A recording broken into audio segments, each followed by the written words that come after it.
hello, hello. I'm Casey. And I'm Fallon. And this is Render the Darkness. Okay, so here is our worldly fact for this episode. Stomach acid is strong enough to dissolve some metals. For example, if for whatever strange reason you swallowed a razor blade, your stomach could, or would, in theory, dissolve the blade. Interesting, but it would actually have to get past your throat first, right? Well, and this is not sponsored, but I remember on the show Strange Addictions, somebody had the addiction of swallowing razor blades. I don't know if they wrapped them or swallowed them cold.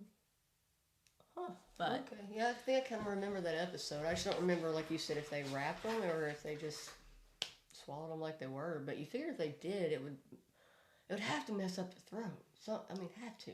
I don't, you would think. I don't know. Interesting.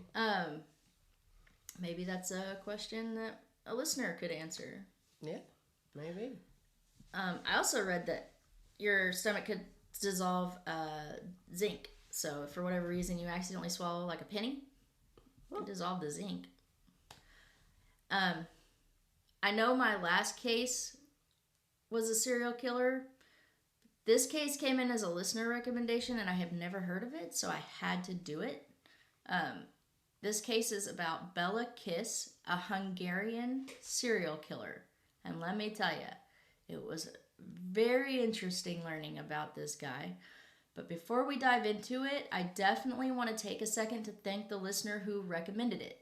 I don't know if they want an honorable mention, so I will refer to them as N. Thank you very much, N, for the recommendation. I really enjoyed this case, or learning about this case, which gives me a perfect segue into my next sentence. We love all the recommendations, and please keep them coming. I promise if you recommend a case, we will get to it. Yes.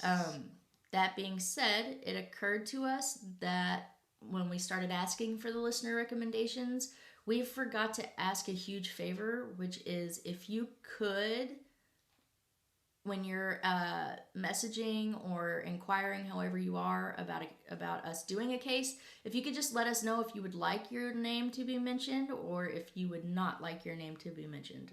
1,000% okay either way. Right. Yeah. Just let us know. Just a quick yay or nay on that. We just want to be able to give credit where credit is due if credit is wanted. Also, on another quick note, one of our main goals is listener engagement. So please know that if you do reach out, we will respond to you every time. Every time. It may take us a day or two to be able to get to, but we will get to you. Also, please know you are being heard and seen every time. And please, again, keep those recommendations coming. Yes, please. Okay, so moving on, and by on, I mean into the case. This guy was really scary. He went by a couple different names. He was called the Hungarian Serial Killer, the Hungarian Vampire, and the Vampire of Sincata. Oh. I'm going to say Sincata. It might not be pronounced that way, so if I mispronounce it, I'm really sorry. Sincata? I'm not sure, but I'm going to go with Sincata. All right. Bela Kiss was accused of killing 24 young women and also draining them. And by draining them, I mean of their blood. Oh, gosh. He was also accused of what was referred to as pickling them in 75-gallon metal drums. Ew. I also read a couple of articles that said it was actually 23 women and 1 man. Okay. And we'll get to that a little further. I'm going to go with that being the actual what it was. Okay. Oh my God, your Dr. Pepper bottle just gave me a heart attack. I was like, what's growling at us? Okay. That's funny. When it comes to his childhood or background before the killings, I really could not find just a whole lot on him. I could find that he was born in Issyk, Austria, Hungary in 1877. His parents' names, and I'm definitely gonna mispronounce these, so I apologize. But his dad's name was Janos Kiss, and his mother was Verona Varga, which I think is a super pretty name. Yeah, I was gonna say that's a really pretty name. I like that, Verona. I like it a lot. Oh, that reminds me of a song. I don't remember what it's called, but my. Go ahead. Okay. Sorry. That's okay. Totally off track. That's fine. I read that there was talk about there being incest within the household between Bela and his mother. Ew. It was thought or suggested that Bela started having a relationship with his mother at a young age, so there's that speculation. Ew. I also found that Kiss was married twice and had 2 children. And that's about all I could find about his background. And I will let you know ahead of time, I did not put anything about his children in this case. I just, with these kinds of cases, unless I can find somewhere where the children have independently reached out or spoken up, I don't want to assume that they even want to be associated in any way. So, understandable. I just didn't put anything about them in here. So, outside of that, his story picks back up in the early 1900s when he moved to Sincada, which, from what I could understand, is or was at the time located in Budapest, but I think now it's actually like right outside of the line of Budapest. Okay. He worked as a tinsmith, which I had to look up because I didn't know what that was. Apparently, a tinsmith is a person who makes and repairs tin and light metals. Oh, kind of like maybe like a tin roof? Yeah. Okay. My brain went straight to like swords and daggers but I don't know if those would be tin or light metals. Probably not. I don't know. Maybe some. Like maybe, well, I don't know. No, probably not. I'm probably way off on that.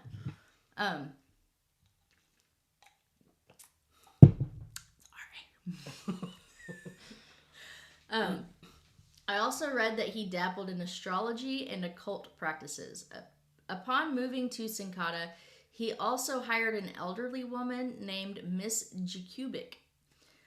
But she not only kept the house, she often did all the domestic duties a wife would do, from what I read.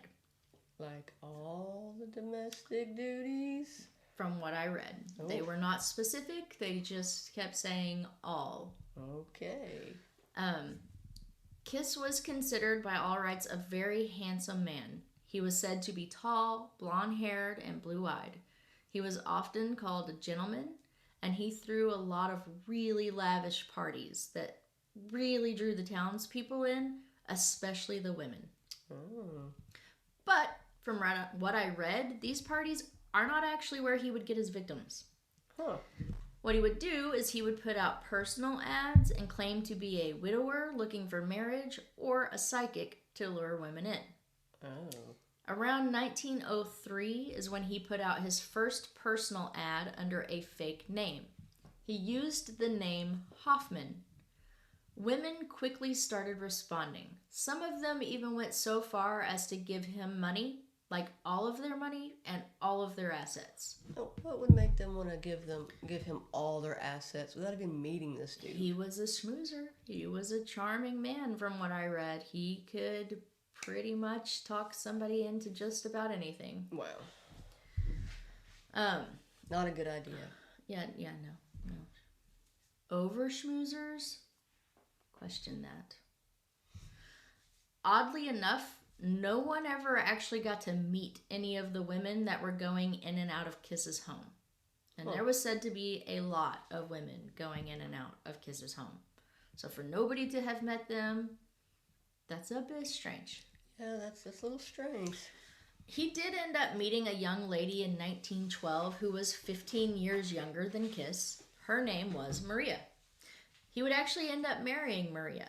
And Kiss genuinely, by all accounts, from what I understood, was a great family man who absolutely adored his wife. Well, that's good. Unfortunately, this marriage wouldn't last long. Maria did not remain faithful. Oh, I wasn't expecting her to be the one to... Okay. She began sleeping with a man named Bakari. It wouldn't take long for them to, quote unquote, run off together. Spoiler alert, they did not in fact run off together. Uh-oh. Kiss strangled them both. Oh. Which is why I believe it was the 23 women and one man. Right, okay, that would make sense. Okay. So after this happened, he really ramped up his communications with the women responding to his ads. He was still using the letters as a way to obtain women's money and property, but now he had other intentions behind the letters. Now he also wanted to kill the women, so he would draw them to his home and then strangle them. It was said he would usually alternate between using his hands or using rope, but strangling them wasn't the only thing that he would do to the victims. So do you think what made him start wanting to do this was because of what he did to his wife and that guy, and it just kind of like gave him a rush, so he was wanting to do it more and more? I think that's what it was, yeah. I think once he got a taste for it, maybe he was aroused by it, or he came to the realization that it was something that gave him a thrill and he wanted to continue to do it. Okay. Or because it was mostly women, it might have also just been like a means to an end or security for him to know that he wouldn't get caught if there was nobody to go against him. Okay. I don't know. It's hard to say. So this is where those metal drums I mentioned earlier come in. When I said he would pickle his victims, like he literally pickled their bodies.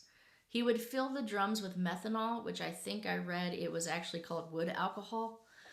Not only would he put them in these drums, but he would also drain their blood, which was evident by the puncture wounds found on the victims' necks, which is why he's also referred to often as the Vampire of Sincata. Okay. The drums were very much questioned, but Kiss always claimed that they were being used to store reserve gasoline for when the war came. Okay. Some townsfolk believed him, and some thought maybe he was using them to store alcohol, like alcohol, drinking alcohol. Oh, like a bootlegger. Like he was something like that. Okay. Yeah, nobody could have imagined what he was actually using those drums for. Kiss was drafted for the war in 1914, but the contents of the drums wouldn't be discovered until July of 1916. Oh, wow. When he left for the war, he left the house under the care of Miss Jakubik. A couple years after he left, the rumors started that Kiss had been killed in battle. Once the landlord, Martin Krasinski, had heard this, he decided to go to the property with the intentions of renovating the house. This is when he discovered the drums. Once he did, he found them to be odd, so he went and got one of the neighbors, a man by the name of Bela Kiss. They found all 7 drums immediately. After they opened them, some sources say one of the barrels and others say 2 of them. I'm going to go with 2 of them. Okay. They contacted the police after they discovered bodies were in both barrels. Ooh. And the reason I'm going with 2 of them is because I actually had read an article that described, one of the barrels being opened and them finding long brown hair and a body in a sack. And then they opened the second barrel and seen blonde hair. Okay. And when they seen the blonde hair was when they contacted the police. Okay. So it just seemed like that source was probably the most credible on what they found, just because the detail about what they seen in the barrels. Okay, yeah, that makes sense. Okay. But anyway, they contacted the police after they discovered the bodies were in both barrels. Dr. Charles Nagay, who was the chief of the Budapest police at the time, the chief notary, Gyula Hizik, and the police proceeded to open the rest of the drums, and bodies were found in all 7. Oh, no. This prompted them to search the house, where they ended up finding a total of 24 bodies. Dang. Some of them they found buried in the front and backyard. It should be noted that even the buried victims were preserved in alcohol the same way that the victims in the metal drums had been preserved with the methanol. Oh, I wonder how they did that. Yeah, I had to stop and think about that too. And the only thing that makes sense to me is that with it being said that the women in the barrels were in sacks, I would assume it's kind of like, the individual pickles, how they sell them in individual packs, kind of like that. Maybe he put the women in sacks and then filled the sacks with the alcohol, sealed the sacks, and then buried them in the sacks. Okay, yeah. Okay. That's what my mind went to. But who knows? That definitely makes sense, because, I don't see how he'd be able to do it if he just, dug a hole, put them in there, and then poured it on them. Yeah, I don't think that would work. Yeah, I don't think that would work, because that would just seep into the ground. And yeah. So, yeah, the sack thing, that definitely makes sense. Yeah. That's when Nagay reached out to the military to find out if Kiss was still alive. If he was, the plan was to arrest him if he wasn't already a prisoner of war somewhere.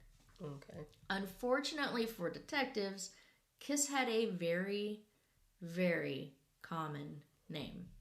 Ooh. There were said to be hundreds of men with that same name. Well, dang, that ain't good.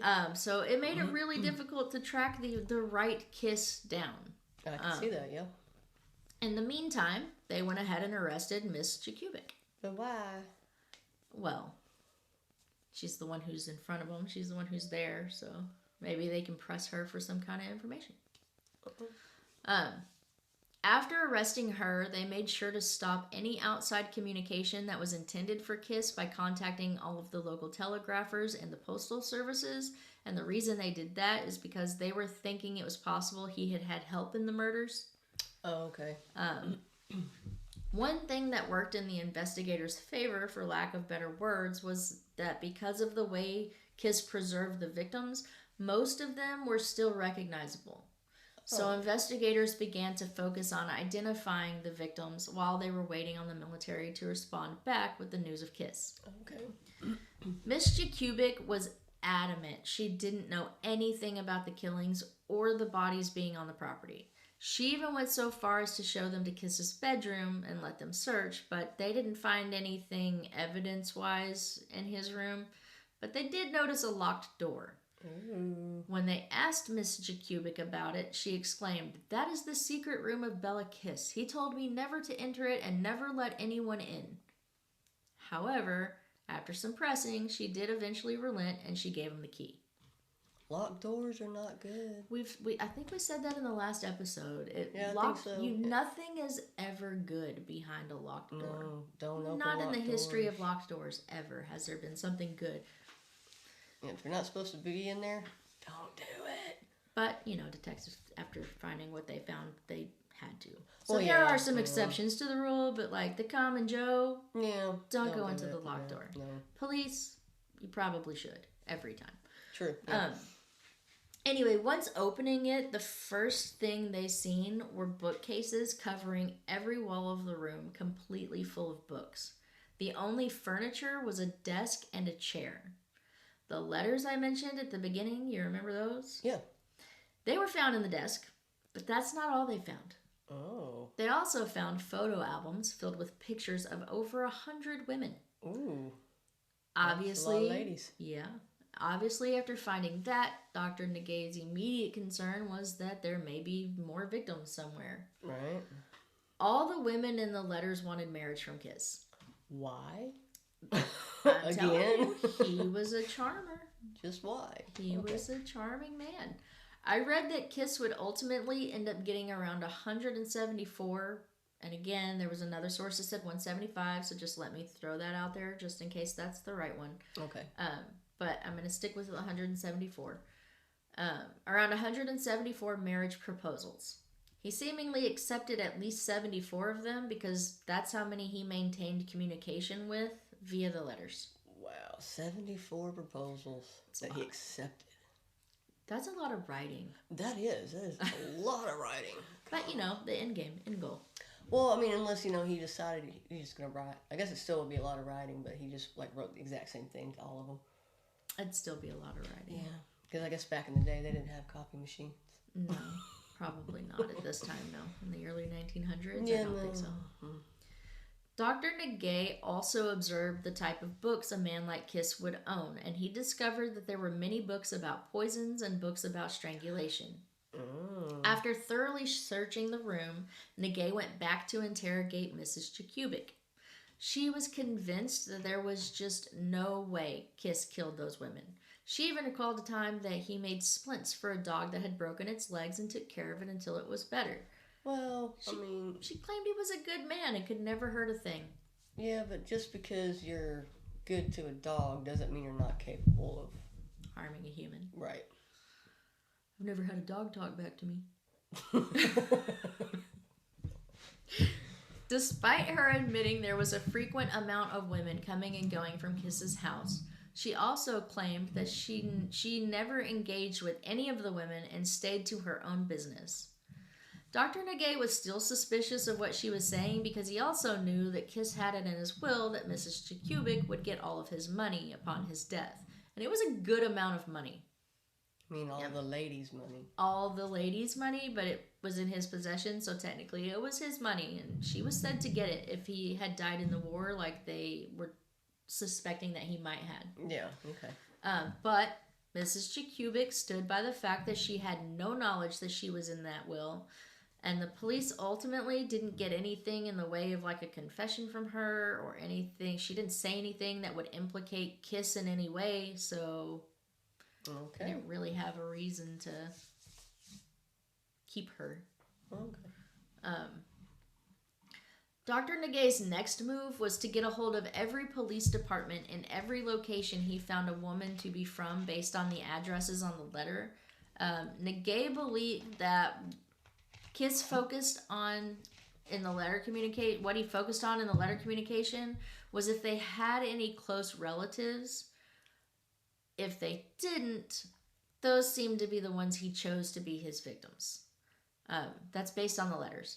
Also, the ones he stole from that would threaten to call the police, yeah, he would also get rid of those. Oh. Yeah, and I didn't say get rid of like that. Like I actually read it worded get rid of. Ooh. So I wasn't just being insensitive in that comment. Right. One of the victims had the initials KV on her clothes, so Dr. Nagay was able to identify the woman using those initials. Okay. Her name was Madame Catherine Varga. She was a Budapest widow who was said to be extremely good looking and very well off due to her successful dressmaking business. Oh, go her. Another victim, who was also identified by her clothes, had her name, Julianne Pashik, stitched in it. According to the letters and court documents, her and a woman named Elizabeth Komaromi had attempted to sue Kiss, but, convenient for him, they've never made it to court. Oh, wow. I wonder why. It didn't take long for Dr. Nagay to have enough evidence that he could actually prove that Kiss had killed at least 30 women. But they only had 24 bodies, so.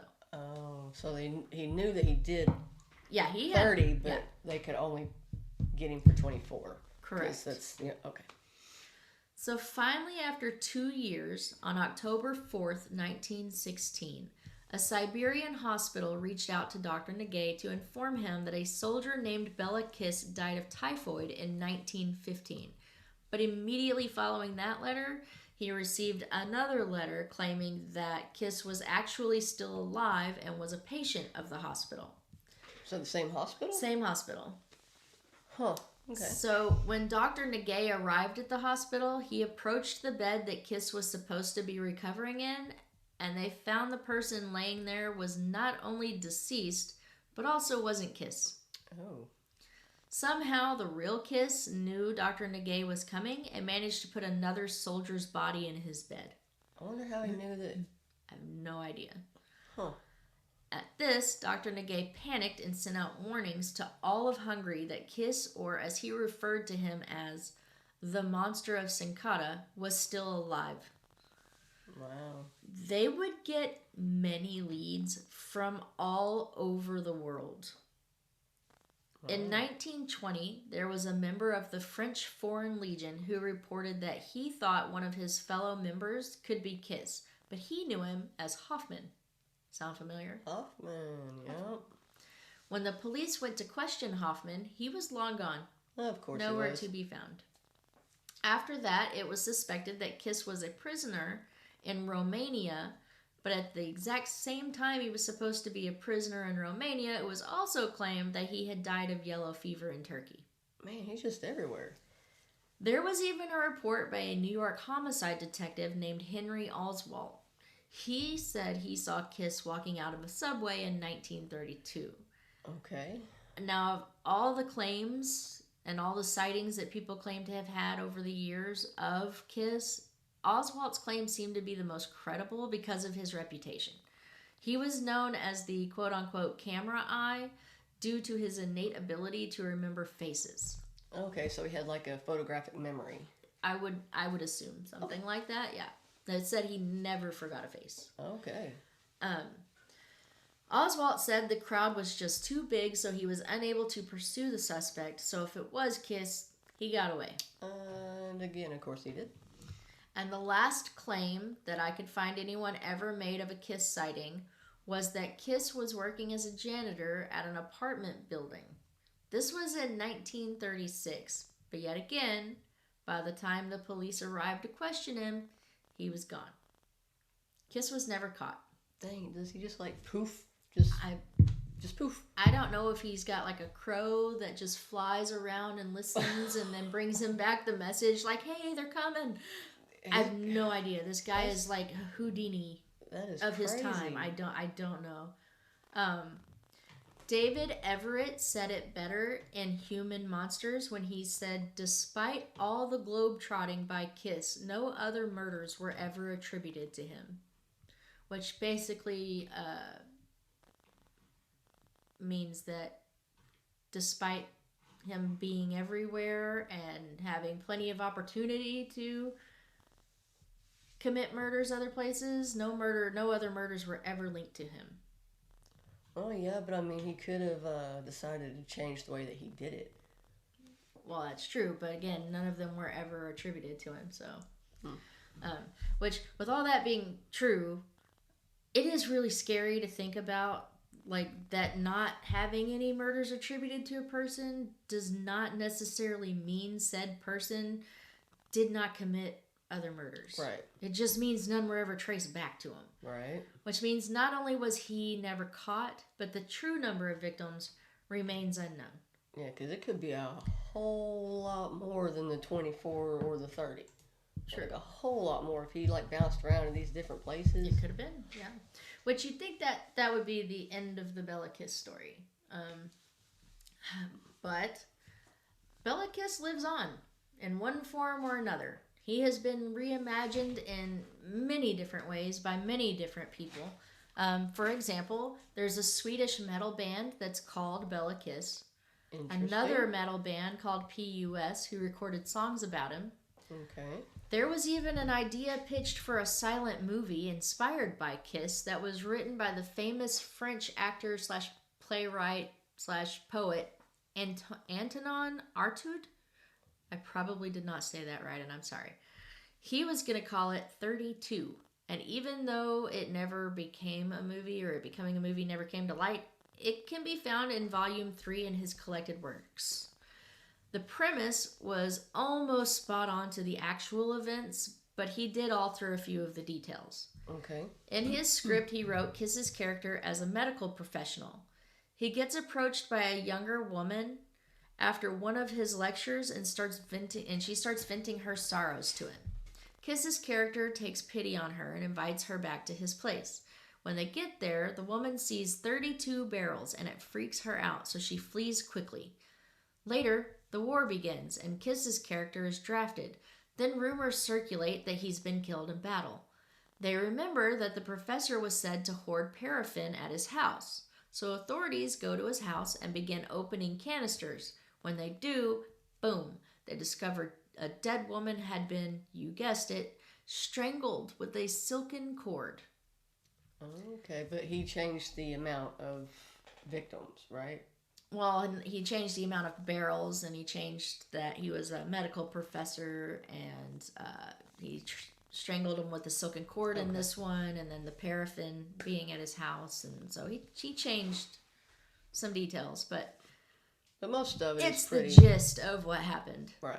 Okay. There was also an old radio program called Unsolved Mysteries, and no, not that one. Oh. This was an actual radio program who did a dramatization of Kiss's story. It was called Bela Kiss, Mystery Man of Europe. Okay. Nice. And Jay Stevens wrote a lively comic book called The Land of Nod, Rockabye Book, which had an evil character named Bela Kiss, which was believed to be based in part by the real Bela Kiss. Okay. The story of the comic is about a group of villains recruiting new members to their Jet Cat Hater Society. Jet Cat in the book is a superhero who is really a child named Melanie McKay that only turns into Jet Cat when she needs to fight evil. One of the new recruits to the Jet Cat Hater Society is a fellow calling himself Bela Kiss. I personally found the character rendition of Kiss to be quite comical, no pun intended. In the comic, he's portrayed as a pint-sized monster with a Frankenstein-like flat head wearing a Dracula-like cloak. I just imagine... Okay. And I got that insert from The Crimes of Bela Kiss by Marilyn Bardsley and Denise No, and that was at www.crimelibrary.org. Okay. But outside of that, there's just been other people throughout time that have kind of idolized him and really focused on the fact that he was the quote-unquote vampire, All right. and just those kinds of things. Well, So that's he lives on interesting. in one way or another. Yeah, definitely. And he seems never like got it. caught. So that was the very interesting story of Bela Kiss, the Hungarian serial killer. I do have a question. I mean, it's not about him, but you said the comic, the Jet Cat, but it's Jet Cat Hater Society, but she turns into Jet Cat. Yeah. And her group is called Jet Cat Hater Society. Mm-hmm. So, do they hate Jet Cat? No idea. That's... Sorry, I know that was completely No off base, idea. but that's just kind of like, why would it be called Jet Cat Hater Society if she turns into Jet Cat? I have no idea. Mm.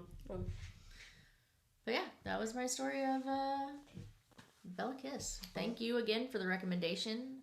We really, really appreciate it. Yeah, it was really good. I don't think I've ever heard of that before. It was really interesting. I still can't believe that he was never found. That just blows my mind. This guy was like, I don't know. You know how like magicians throw that like dust on the ground and then it makes the smoke cloud and they just disappear? Yeah. I think this guy had like a Chester drawer full of these little smoke bombs that he could just poof. He must have. Because man, there was like 2 or 3 times that they were right on him and could have had him, but then he was just ghost. He was a slippery little guy. He was. That being said, we're going to steer away from the case for just a second for me to ramble one more time, because I forgot to add this in the beginning. Another thing that we would like to do on our podcast is allow the listeners to come tell their own stories. Like if you have your own personal story that's within the true crime, paranormal, strange and unusual, folklore, cryptid, anything like that. If you have your own personal story, or your family has its own personal story, or there's just one that you want to tell because you think you can tell it well, we are 100,000% open to having guests on the show, and by guests we mean listeners, just the regular common folk that listen to podcasts and got something to say. We would love to be your platform for that. If you don't feel comfortable being on the podcast, but you still have a story that you want out there, please shoot it our way. We would love to cover it for you. Yeah. Anything else you want to add to that? Nothing I can think of. I think you said it pretty good yourself. Yeah. So yeah, like I said, just reach out to us and we'll set up a Zoom with you where we can kind of discuss the details of the case and set up a good time to record an episode with you that works for everybody and everybody's schedule. But yeah, other than that, we can be seen on YouTube now, and we're on Spotify. Hi. Amazon Music, Apple Music, iHeartRadio, Facebook, Instagram, TikTok, Twitter, or X, Threads. Most of social medias. Pretty much, yeah. But yeah, thank you so much for spending your time with us today. Yes, thank you very much. We look forward to you spending more time with us and us getting to spend more time with you. And we look forward to hopefully hearing from you guys. Yes. And we are Render the darkness.